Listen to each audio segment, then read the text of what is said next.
Yep, you're live. Good morning and or afternoon, everyone. Um, can kind of see my hair is a mess. Anyhow, that's all right. Al, can you? We learned a little bit, but we still got some. There we go. I can see it now. Trying to get this computer in front of you working instead of having to use a phone and a couple other things to watch the chat. So, hello everyone. My name is Dale Danker, President TWU Local 514 here in Tulsa, Oklahoma. We're going to do a live question and answer with you. If anybody's awake and getting on, I've got officers here. Looks like I got Al, Linda, Terry Buck, Gene Chapin, Joe Brown, Marla Johnson, Darren Morgan. Did I catch everybody? Al Ball and myself. So give it a few minutes for people to get signed on, or at least a minute. And then we'll get going. Al, how many are you seeing? Any?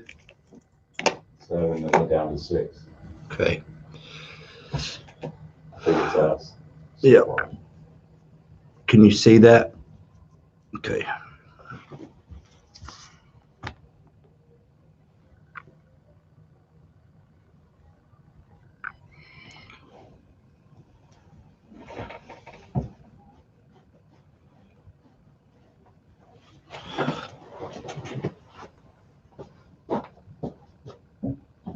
Might as well just go ahead and give it a start.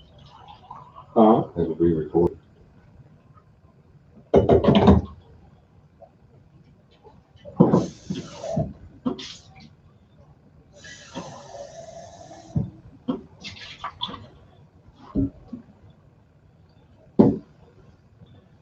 Might get out of this one faster than we thought. It's 12. Up to 12, y'all talk to.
Any more logged on now? Well, they were, but They keep leaving.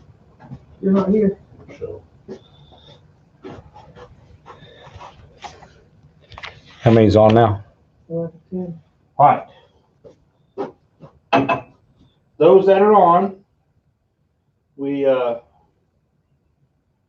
to give everybody a little bit of time since it's the first time, and then we'll get going.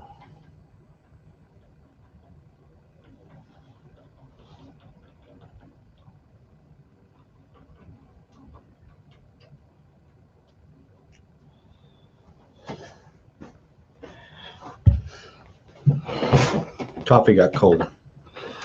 All right. How many we got, Al? Well, Is that all 12 of us? 9 of us are us. All right. So good morning, everyone.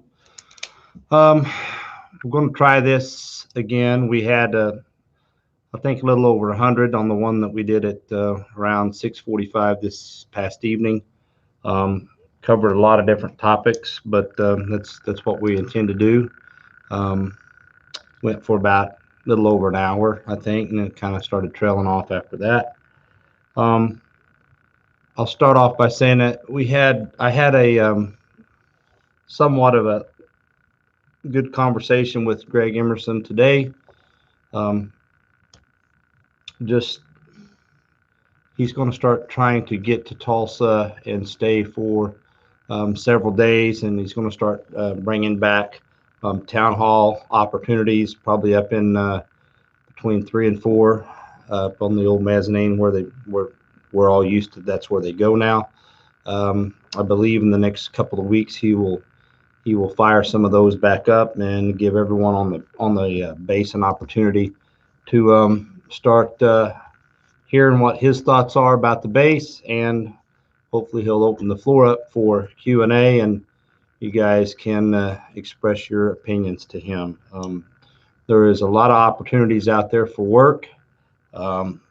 Right now, everything that I keep hearing is that we keep slipping dates on return to service dates on our out in the AO side. There's a lot of reasons for that, and I would just say when we do get to the point where we can talk to the new VP of base maintenance, there's probably thousands of reasons why on any particular date and time that an airplane is late going back into service, but we need to share with him our thoughts on how to resolve some of these issues and get these planes on track and stay on track. So please share your thoughts when you get an opportunity with him. He'll be wanting to hear them. Got a lot of things here in front of me that I'll just briefly touch on, and hopefully some questions might start coming in if we've got anybody on. 1D crew is watching. Yeah, they can see 1D crew is on. Hey guys, the NNB decision, I think, Al, that got posted. Alan Marla's in here in my office. That did get posted, right? That lengthy NNB decision. Yes, it did. I take a weekly call, Kendall and I do, with our international rep, Gary Peterson, the Air Division Director, and one of the first things that he discusses with us is where that's at with the NNB decision on whether or not there'll be a vote for representation, and it's in the appeals window of opportunity right now. So the NNB made a decision, put that report out. That's what Al posted on the website. I believe they added 1,200 names, some flight simulator technicians, and most of the rest of them were positions out of fleet service that the NNB now is going to recognize are maintenance and related jobs that they perform. So when that investigator for the NNB determines whether there is or isn't going to be a vote, they'll let us know, and then we'll put that information out.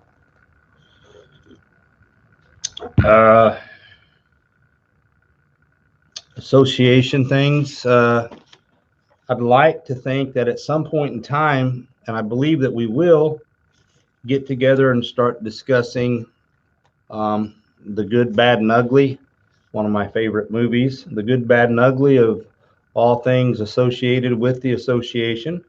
One of the things that is in front of us right now is we've got a new contract, and we've been in it over a year, and we need to get some decisions on interpretation. So the union has its position on things, the company has its position on things, and we've yet to see the process go all the way through to an arbitration case and a decision on that. So I suspect on some things that we are nearing. We went through our first, what a lot of folks call the first GRB a few weeks back, but really there was a couple of what we called GRBs and we didn't call them GRBs, which stands for Grievance Review Board. So we went through some termination and discipline cases. But now we're down to trying to determine how we're going to handle these contractual issues. So they crew chief known outages. There's probably some overtime questions in there. So I took 3 33Bs that I wrote out of CRO down a couple of weeks ago, and between the Q&A session we just had for second shift, and now I've drank a lot of coffee and read some more GRB decisions, but except for about, I probably took 10 or 11 issues down there, which incorporated about 30 or 40 grievances. I think the company is going to pay on 3 or 4 or 5 of them, and my 33Bs and the others, they're just nope, nope, nope, nope, and nope. They're not going to budge off of their position that they believe that what the decisions they made were not contractual violations. So I'll be getting with this board, and I'll probably be making sure that we're all still on the same page, and we'll just run these right up to the association leaders and say we're going to submit these to the System Board of Arbitration. We have 30 days to do that from the date that I received the answer from the GRB. So get into that.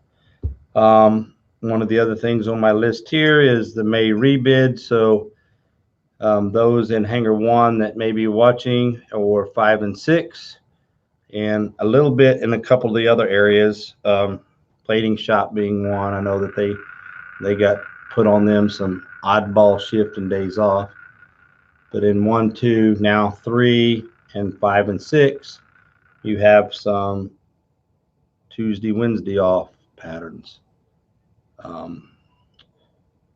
I'm told by Ed saying, I'm trying not to use their names. I'm trying not to get in another federal lawsuit. This thing's public, and I'm sure they either watch them live or go back and watch them to try to see if there's anything that they are going to cry foul about. So to help me not be on another federal lawsuit, I'm trying not to say the name of their company, and I'm not trying to say the names of their people. So I have to catch myself.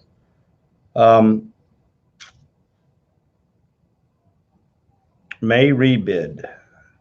The managing director informed us in a meeting that he believed that when September got here, which is the next time for the rebid to happen, when we first started this, it was supposed to be in May, and then we were going to do it in June, and then that got postponed to August. Then we hit the January mark, and then we come around to May of 2021, and we went with some of them, we paused, but some of them went ahead in May, and now the AO stumbled and staggered because we tried to see if we couldn't meet with them and find a better path forward. But the company still went with their Tuesday, Wednesday off pattern, and they have their reasons, and most of us don't agree with them, but we had sit down meetings, and I think the guys and gals off the floor made good arguments, valid points, and the company went with their plan, and we'll see where we're going to end up. Come September, the MD said they were going to just roll right through September with the same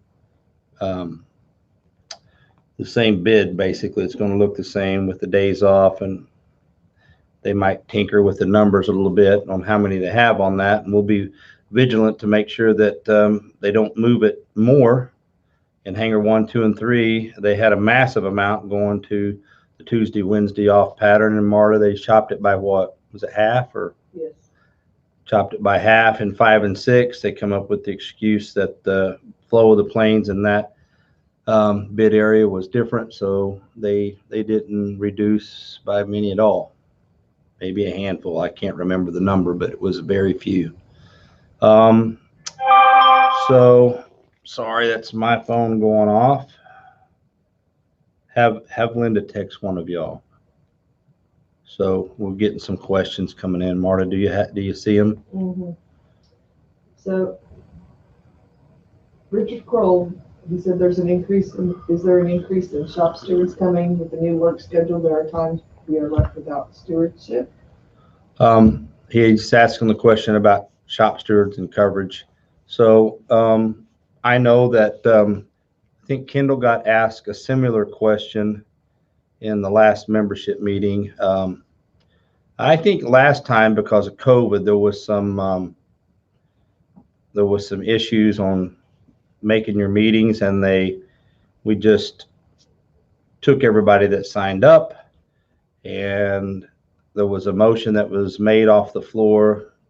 I think it's a good motion. We still have to review it in e-board, but wanting to get back to elections of shop stewards instead of just appointing all of those that signed up. I mean, that would be my preference as well. I mean, it should be of those that you choose to represent you. So the question of, are we going to have people there on, more people on, I guess maybe Saturday, Sunday? I mean, when it comes to shop stewards, they have to work their shift, and then they have to, when they get elected or get appointed to do the shop steward job, they get called when they needed. So we can't force somebody to be a shop steward on a shift or go to a shift that they can't hold, or if nobody on those shift and days off want to sign up to be a shop steward, we can't force them to go do that job. So I would say that it will be reviewed, and if we need to have more shop stewards in an area because there's a problem, well, first off, we need to address the problem, but I'm hopeful that we'll have enough shop stewards that sign up, even if there's not one in your area or not enough in your area. There's some area that somebody wants to be a shop steward that signed up, put their name on the list, and got elected, that we would have to lean on them to be the shop steward for a bigger area.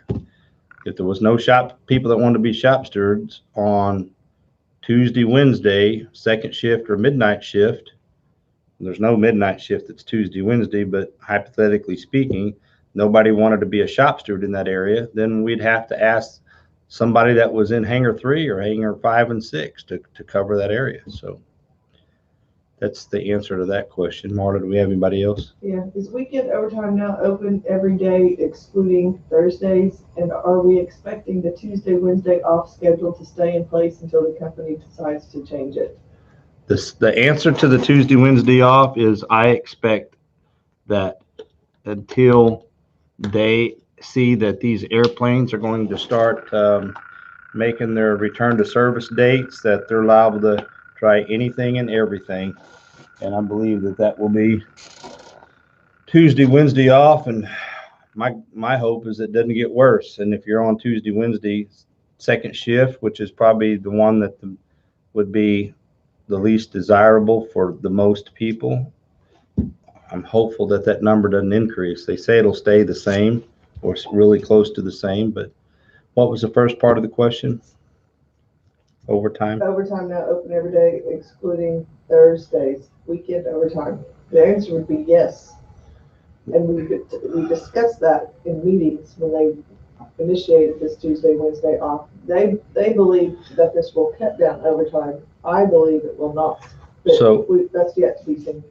But was the question saying, and Is it now open every day excluding Thursdays?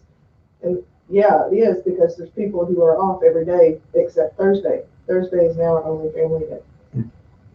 but I guess what I was trying to understand is he asking, are they running overtime, or are they going to run, or is it overtime available for Not that specific. weekend off? So here's what I think. I think the Tuesday, Wednesday is going to cause more confusion and drive more overtime. That's what I shared with them. And you have family day on Thursday, large group of people here. Maybe they won't call overtime on that day because they're flush with manpower. But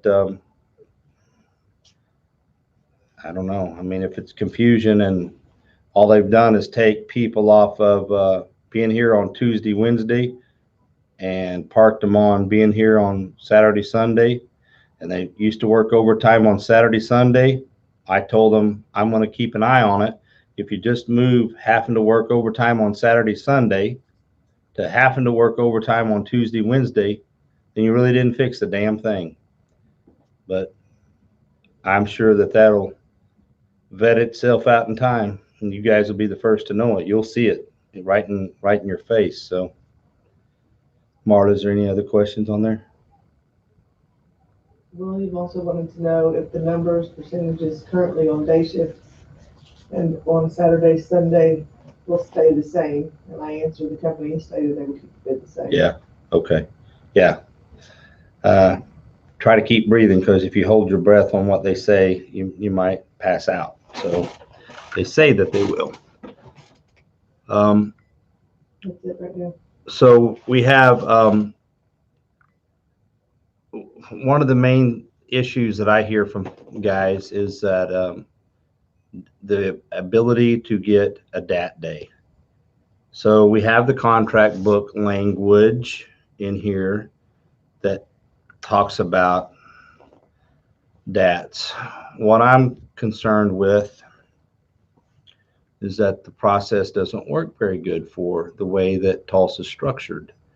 Say you're in the CRO world, which is component rework, which is a lot of the cam building, but it also includes in the turbine building at least the hydraulic shop. It includes fuel control shop and the compressor shop over in hangar 2, between 1 and 2.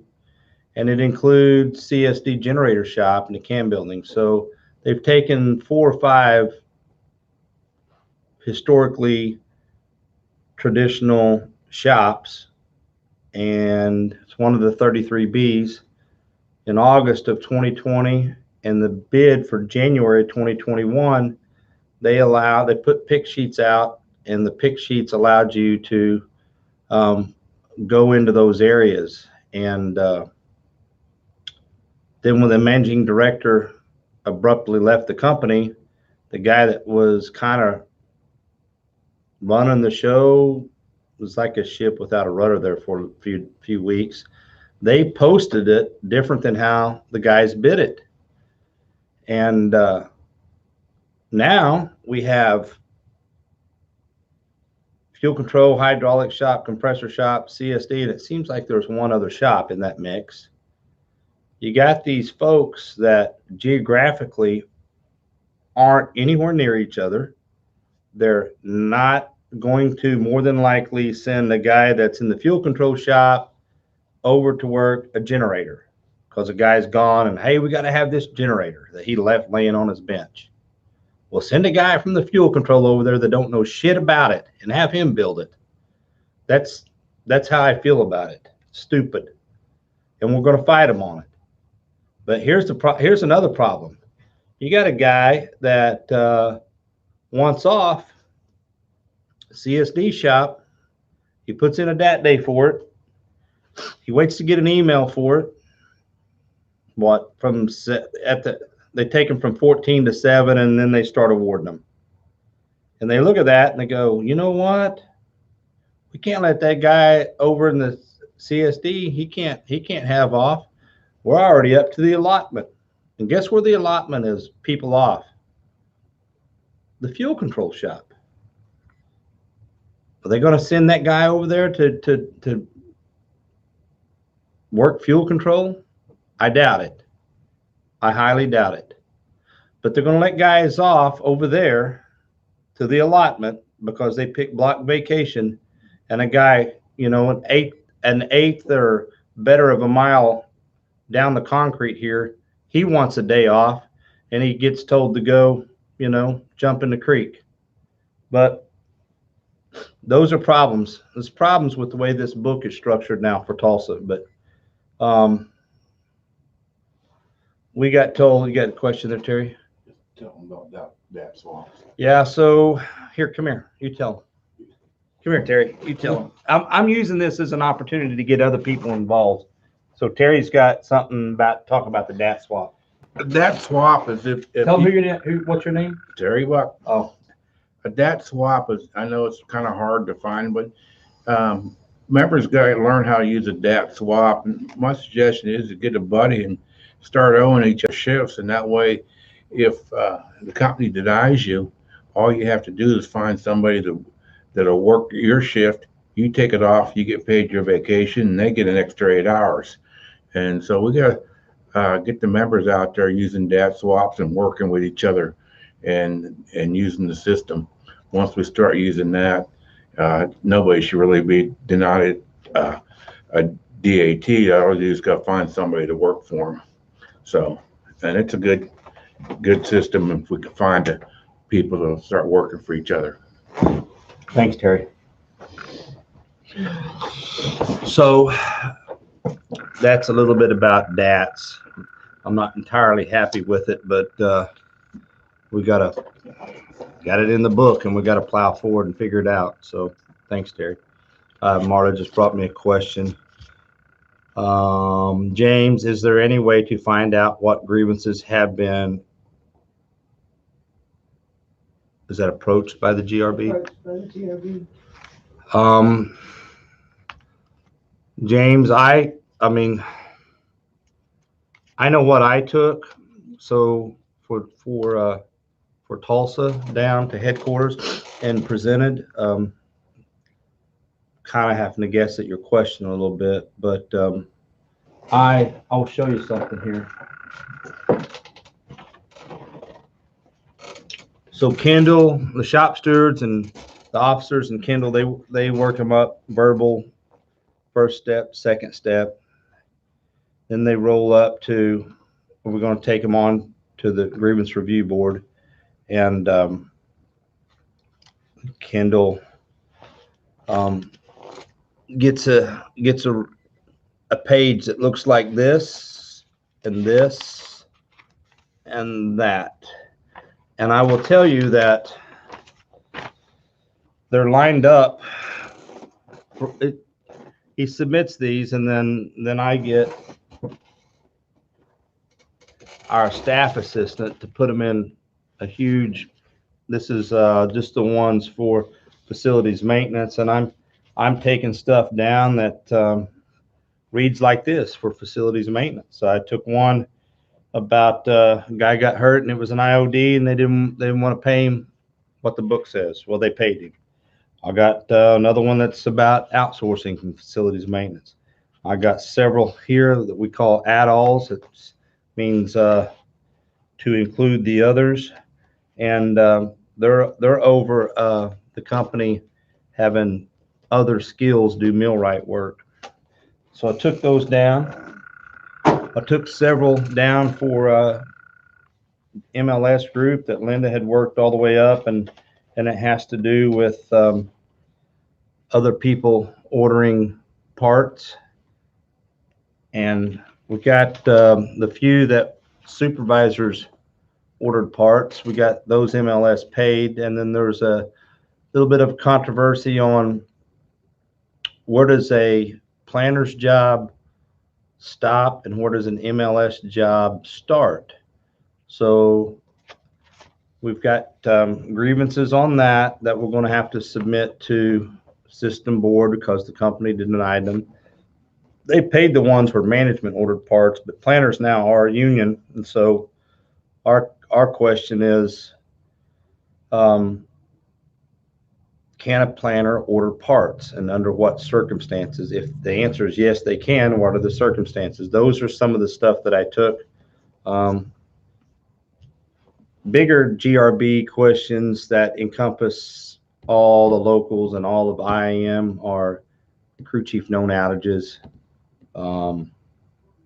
brake riding moves, line maintenance guys, or they're moving an airplane for line maintenance, scheduled maintenance, or what's unscheduled. And so there's some big ones that impact stations outside of Tulsa.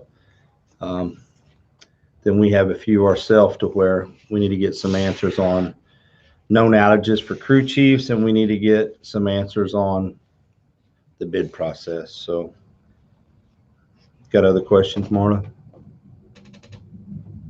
Someone asked, will the move crew go back to maintenance? I've tried to get clarification and they haven't responded. I don't know if they're referring to the max move crew, but I would have thought they would have already returned to maintenance, so I'm not sure what they're talking about.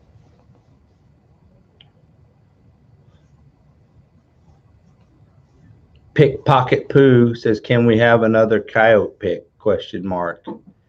And the answer to that very important question is right back here on my shelf. I sure would like if somebody could find a like little stuffed animal coyote, or, you know, some kind of a figurine coyote that I can put back there in honor of those that deserve it.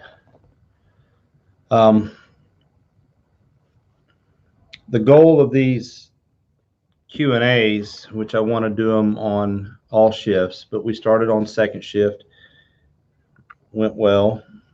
This one I expect that, you know, it won't be valve. Guy says valve shop. I think I know what that was about, the valve shop in with the others.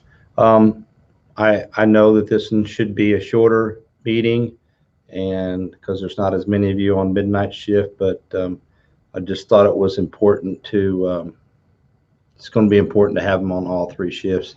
A lot of folks don't want to come to membership meetings and get off, and I was that way for years. You get off work, and last thing you want to do is stop somewhere and listen to me talk for an hour and a half or so. So we're going to try this and see if people want to participate, if it grows, stays flat, but we'll continue to try to refine it and make it whatever you guys and gals want to make it. Marta, is there anything else that you got or that I should be talking about? I just grabbed another one in. I'm paying for long-term disability through the TWU, but never fill out a form. Do I have the insurance still? Terry, you want to come and talk to that?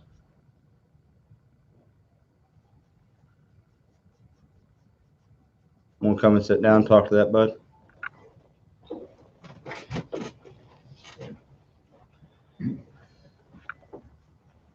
So, That's a question there. yeah.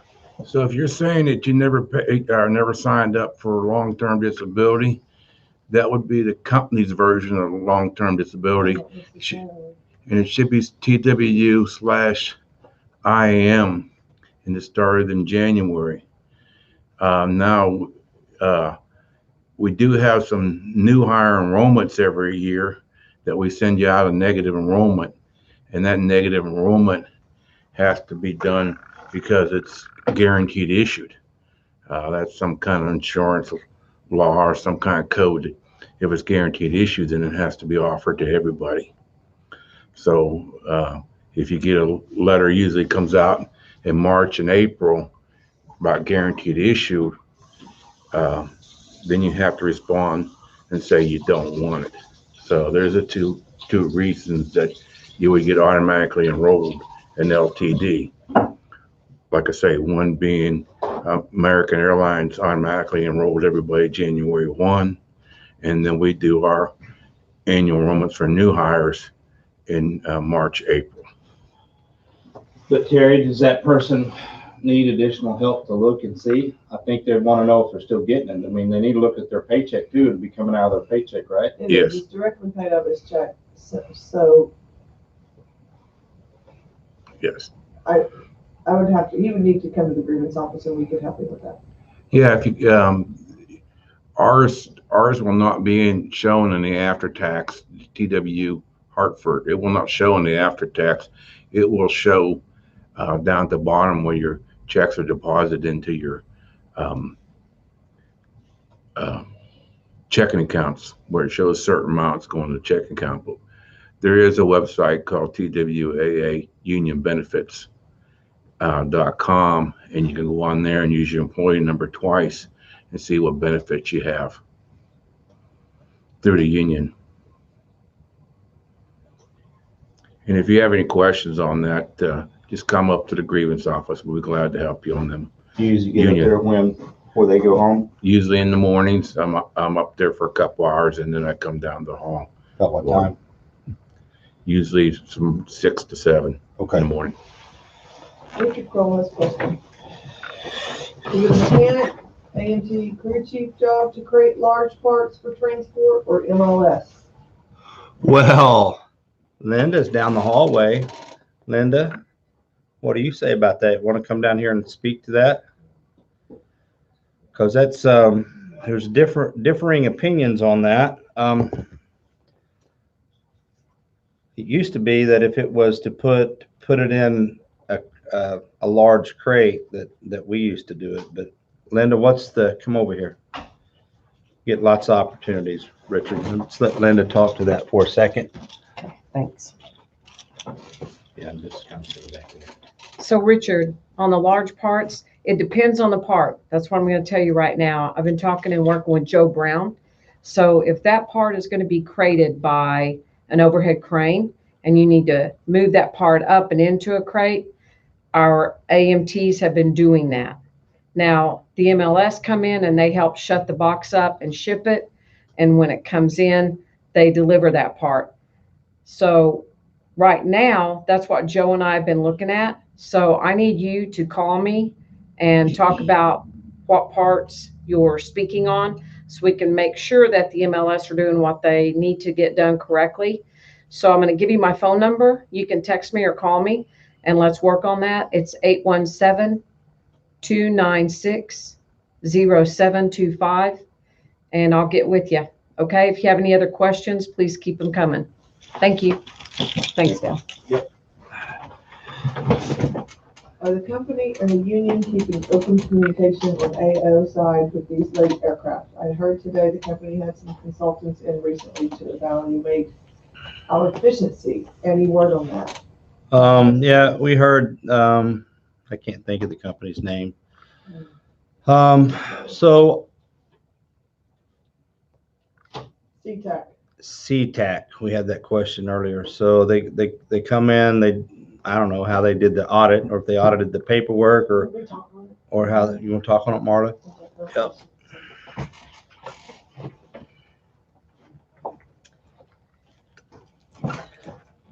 Good morning, everybody. So yesterday, in hangars 1 and 2, John Hillman had a production meeting and he talked about the CTAC coming in and observing our processes. Right now, we're like 87% of on-time maintenance and our goal is 95%. So what CTAC has observed is people taking extended breaks and lunches. I know in 1 and 2 and also 3, management are going to start walking around 30 minutes after a break and an hour after your lunch. So you may want to get up and go back to work. Otherwise, they're going to tell you to. They didn't really tell us how long they were here, but they were just here observing just the way processes were done. And there were some process issues. And I don't think they have the full report yet, but they are saying that the scepter migration was a very large issue, especially here in Tulsa. And so they admitted that they did do a bad job of training people for that program. So there is a lot of stuff that's messed up right now with the merging of the work brain, the scepter, and then, they love to talk about COVID as well. We had the year of COVID that just really threw everybody for a loop. But the CTAC I haven't seen the full report. Hopefully they'll give that to us eventually just to tell us exactly. But just watch your breaks and lunches. Of course, that's the first place they go is production time, how much we're working, what we're doing. They want people to go back and get a job assignment when they finish their first one. And they're going to start watching people more, monitoring people more. And that's all I have on that. Thank you, ma'am.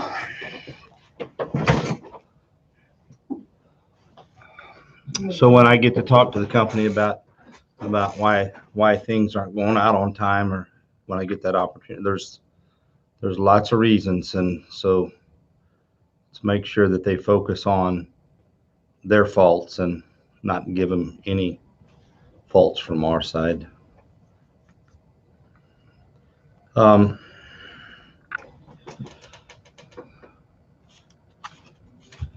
Marta said something made me think of something I was going to add, but I just can't remember what it was. I'm looking at my notes from the earlier meeting. Oh, we'll add real quick, if you have a bankruptcy grievance, I expect that that's going to get finally paid here in the first week of August. They say they're going to finally make a distribution. Be nice, wouldn't it? Be nice if the stock prices would go up to what was when Ray Wilson sent that letter out, but we're just not quite there yet.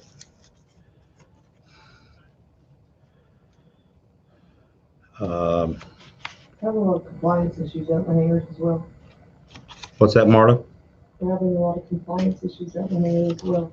Okay.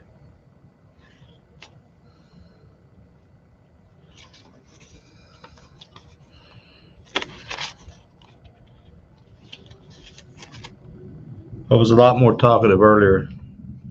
Now I'm tired.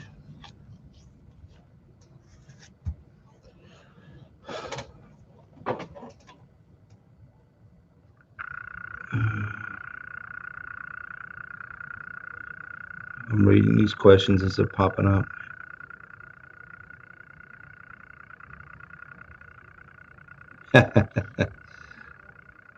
Alex, We give them a lot of reasons too during our meetings. I believe that to be true. So let me talk about the new base VP for a minute. He's got some Delta experience. He's got some MRO experience. But if you look at his career, he's always been a heavy overhaul maintenance guy. He's seen a lot of different ways to overhaul an airplane because he's been a lot of different places. So the thing that he keeps telling me here is, Dale, we can make this place be where the company wants to bring the airplanes. We've got a lot of opportunities, but we just need to get through the clutter of how we got to this point. And I've tried to share with him my experiences of 33 years of some ups and some downs, and I feel like this new contract and some of the changes that's affected this base, some of the stuff that's in this contract that really wasn't good for us, some of the things that were good for us that we lost. These big business units we used to have where people just got shuffled around and shuffled over here and moved umpteen times a day. You know, I need you to help John. Oh, go help Jack. No, go help Dave. And so you really didn't help anybody. You just got moved 3 times and you did what you were supposed to. So you wasn't insubordinate. And like I told the COO of this company, my personal friends out here tell me to shut the hell up. And they say, Dale, we're making more money than we've ever made. We got more time off than we've ever had. And we're doing less than we ever have. And they're fine with it. So just be quiet. But I don't think that extends our careers or our profession. I just feel like that's my job. I was hired to do is to go continue to tell them, hey, you guys have led us into the forest and now nobody knows how the hell to get out. You know, it's almost like we've lost our way. And I hope that the people they have in place will continue to become leaders of men and women in the areas of aviation maintenance and all things related to that. But I'm not convinced that they are. But this new guy, he'll get an opportunity to make that decision for himself. And then we'll be having bosses stand in front of us and telling us we're going to try to go in a new direction. And if the new VP wants to stand up in front of everybody at these town halls and listen to your opinions, and he's going to give his opinion, and you'll have to make a decision. Is this a guy that you can have confidence in to get us somewhere to a better place? Time always bears that out. So when can we meet him, and can we get a town hall with him to hear his thoughts and share ours? I'm reading Richard's too. Full crews of inexperienced people expected to operate at the standards of experienced crews is a huge issue. Richard, I have shared that same sentiment. Alex, I'll answer yours here in a minute. Richard was actually above you on the question. I've tried to let the company, and the board has too, that you can't just have turmoil, turnover, and all that. We want, and we share with them that you need to make some decisions. They're not violating the contract. You need to make some decisions that's going to give you the ability for some efficiencies and some consistency. Jumping crews around all over the place and having like what Richard said, where you may have one group that's not as experienced as the next, but yet they're expected to perform the same task at the same rate that everybody else can perform, is probably a recipe for failure. But I got told for 5 years that what works at one place will work in the other. I'm not going to deny that that's probably true, but if you're going to tell me that when we used to have systems and structure crews that just mix all those folks up and go be as efficient as what you was before you mixed them up, I'll call you a liar. That's not true. You're not going to do that. I worked in the engine shop, and I used to work on the turbine, low pressure turbine.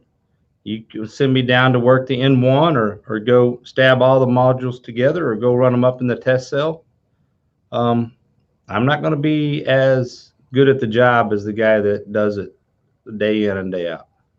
So what they did to us over the past several years was mix us all up and tell us we're all these generalized mechanics. You don't have a specialty. If you're a guy that likes structures and they stick you doing rigging a flap or doing something on system, you can go figure it out. Have no doubt that we all can figure it out. But you're probably not going to be completing the job as fast as the guy that does it, and that's where he wants to be. They did this time allow AO. We made our points in a meeting. A couple of crew chiefs, one from Hangar 5 and 6 and one from 1, 2, 3, was in the room, helped make these arguments. Why it makes sense to follow what the union believe is the contractual language, to where you have a bid area, you have locations, and the crew chief bids in those locations. That helps the crew chiefs get to where they feel comfortable. The crews can look at that and go, with my seniority, where do I want to go? I think 99% of the people are going to go to a crew chief and a crew that they're comfortable in coming to work and getting a job and trying to get it completed. So I'm hopeful that we'll all make inroads when you get a chance to talk to the new VP, Alex. I'm hopeful that'll be June. Wish I had a calendar in front of me. July. Oh, I'm on the wrong month. I'm hopeful that'll be Friday, July. Is that 27th? Soon. I'm hopeful soon you'll get a chance to get to meet him and talk to him. July 26th through the 30th. That's that week. What's that Friday? 30. Yeah, I don't want to speak for the man's schedule. I'm trying to recall out of my brain what he thought he would be able to do. So, yep, I'm reading you guys, how you guys get jumped around. I'm not interested in crew chiefs going in a room and playing NFL draft day or dodgeball. I want the company to explain to me how that process works. I'm a crew chief. Used to, when a bid went up, you'd bid that, and I'd go to 5C, and it was structures, and that's where I'd go. So I don't know. We've gone so far away from that somehow you got to get on a crew. Well, that ought to be defined in this book right here. And that was what I made my arguments down at headquarters. Where is it in this book that defines how you get on a crew, or how a crew chief picks his crew? It doesn't say it in Article 7 under crew chief responsibilities. Under his classification description, it doesn't list how he picks the crew. I jokingly said, what, he just line up on the wall like the back of the gym and sound off 1, 2, 3, 4, 1, 2, 3, 4. If I was the senior crew chief and I got down to the uneven guy, the last guy that's going to get picked, and I don't want that guy on my crew for whatever reason, shouldn't I, as a senior crew chief, say, hey, somebody else take that person? I don't want them. I mean, it's a joke, but I mean, where's the process? Or do we run a foot race, pinochle, arm wrestle, table tennis to pick who? I mean, I just want to know. So what they're doing, I think, is a total disaster. They'll probably watch this to see if they can like list me on some kind of a federal lawsuit again, like they did before, where they accused us all of shutting down. They accused us of shutting down while you guys were going on field trips and busting ass working overtime, and we were getting accused of shutting down while they still brought airplanes. It's funny, they accused us of shutting down. Potter went to what we call the JCAL meeting, and in that meeting, the very meeting that they report on how we do, the company was giving praise to him to bring back to here to report out at membership meetings, while they had their legal department filing a federal injunction against us, saying that we were shutting down on the company, giving code words. But I don't know. Makes good conversation at the coffee table. Guys, I don't see any more questions coming in. I don't want to just be on here rambling, because God knows I can, but if everybody has got their questions, I will add this. Always add this. A lot of the officers that spoke gave their number. That's my number. It's my sloppy writing, 918-636-6089. I know you're on midnight shift, and I'm probably this time of night still sleeping. So if you need to call me or text me, or, please let me sleep a little bit, because my phone will be on, but send me a text and say, hey, you're on midnights and you got something you'd like to discuss, and when's the best time to call you. You might go home while I'm getting up and go to bed, and I don't want to wake you up either. We should bring production data up, because you guys have to work Saturday. Yeah. Production data for guys that have to work. Yeah. I mean, we asked for a lot of that stuff and didn't necessarily see it, much of it, but saw their version of why they needed the peanut butter, the man hours off of Tuesday, Wednesday on to Saturday, Sunday. They can't seem to figure out how to manage the workload when you have a lot of people there on what they consider to be family days. They couldn't seem to figure out how to distribute the work out to enough people, the right work in the right order. So when Saturday, Sunday got here and the man hours available dipped down, well, that work was already accomplished because we did it on family days. They want to take the top and move it over here. I'm curious as what important jobs aren't getting done on Tuesday, Wednesday now. You're going to go work some jobs on Saturday, Sunday, and leave some jobs off on the other day. So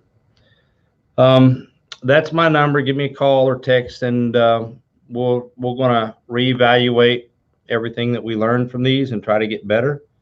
And we didn't get any questions this time that we didn't get answered. But on the first call, we had probably 6 or 7, and our thoughts were to we put the digest out on Fridays, Al does, and I think we're going to try to maybe go get the answers. And as we get the answers, we're just going to have a little bullet point or paragraph that says unanswered questions or follow-up answers to questions from such and such date, Q&A on second shift or midnights, and we'll try to put them on there. So y'all have a good rest of your morning and a good weekend if it's your weekend, and we'll see you hopefully soon, or we'll see you on this thing soon. So y'all have a good day. Thank you for getting on.